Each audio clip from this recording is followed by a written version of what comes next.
Bonjour, nous allons travailler aujourd'hui donc un nouveau chapitre, la réciproque du théorème de Thalès. Alors, avant de commencer, j'aimerais qu'on soit clair sur ce qu'est une réciproque. Donc, pour vous expliquer, c'est en fait lorsqu'on a une phrase qui est constituée avec un si alors, pour faire sa réciproque, on inverse le si et le alors. Alors, pour mieux comprendre, on va faire un exemple avec une phrase en français. Si il pleut, alors je prends mon parapluie. Si je veux faire la réciproque de cette phrase, je vais inverser ce qu'il y a dans le si et dans le alors, et ça va donc donner si je prends mon parapluie, alors il pleut. Alors bien évidemment, cette phrase, elle n'est pas juste. Si je me mets à prendre mon parapluie, il ne va pas se mettre forcément à pleuvoir. Donc, il y a des réciproques qui ne sont pas toujours vrais. Alors, il se trouve que dans les deux théorèmes que vous voyez au collège, le théorème de Pythagore et le théorème de Thalès, les réciproques sont vrais. Donc, on va revoir justement le fameux théorème de Pythagore et sa réciproque, aussi pour clarifier les choses par rapport à ce théorème-là. Alors, le théorème de Pythagore, il dit quoi? Il dit que si un triangle est rectangle, alors il vérifie l'égalité de Pythagore. Et avec l'égalité de Pythagore, on peut donc calculer une longueur dans un triangle rectangle. La réciproque du théorème de Pythagore, c'est l'inverse. J'inverse le si et le alors. C'est donc si un triangle vérifie l'égalité de Pythagore, alors il est rectangle. D'accord? On va donc voir à quoi sert ce théorème de Pythagore et cette réciproque dans le tableau suivant. Le théorème de Pythagore, à quoi il sert?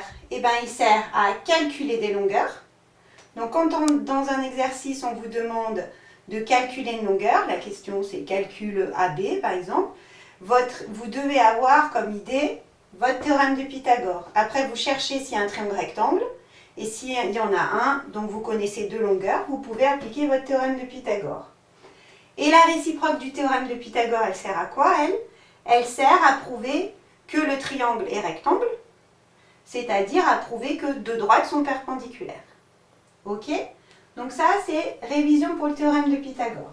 Alors maintenant, nous, si on regarde notre théorème de Thalès, qu'on avait vu en début d'année, qu'est-ce qu'il nous disait? Il nous disait que si on avait une configuration de Thalès, c'est-à-dire un triangle et un autre triangle à l'intérieur, ou un triangle et un autre avec la configuration papillon. Donc si on a cette configuration et qu'on a des droites parallèles, alors on avait une égalité de rapport, et grâce à cette égalité de rapport, qu'est-ce qu'on arrivait à faire?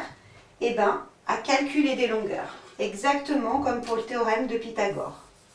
Donc on pouvait calculer des longueurs. Donc quand la question est calcul des longueurs, je pense soit à Pythagore, soit à Thalès. Et en fonction de ma figure, je vais choisir. Si je vois un triangle rectangle, je vais plutôt utiliser mon théorème de Pythagore. Et si on reconnaît la configuration de Thalès, je vais utiliser le théorème de Thalès. Et donc ce qui nous intéresse aujourd'hui, c'est la réciproque du théorème de Thalès.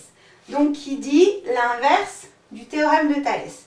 Le théorème de Thalès nous disait que si on est dans la configuration de Thalès, avec des droites parallèles, alors on a l'égalité des rapports. Ben nous, on va faire l'inverse. On va donc dire si on a l'égalité des rapports, dans notre configuration de Thalès toujours, il faut avoir la configuration de Thalès, si nos rapports sont égaux, alors nos droites sont parallèles. Donc à quoi sert notre réciproque du théorème de Thalès? À prouver que deux droites sont parallèles. Prouver que deux droites sont parallèles. Et donc, je vous laisse constater la correspondance entre Pythagore et Thalès. Le théorème de Pythagore et le théorème de Thalès permettent de calculer des longueurs.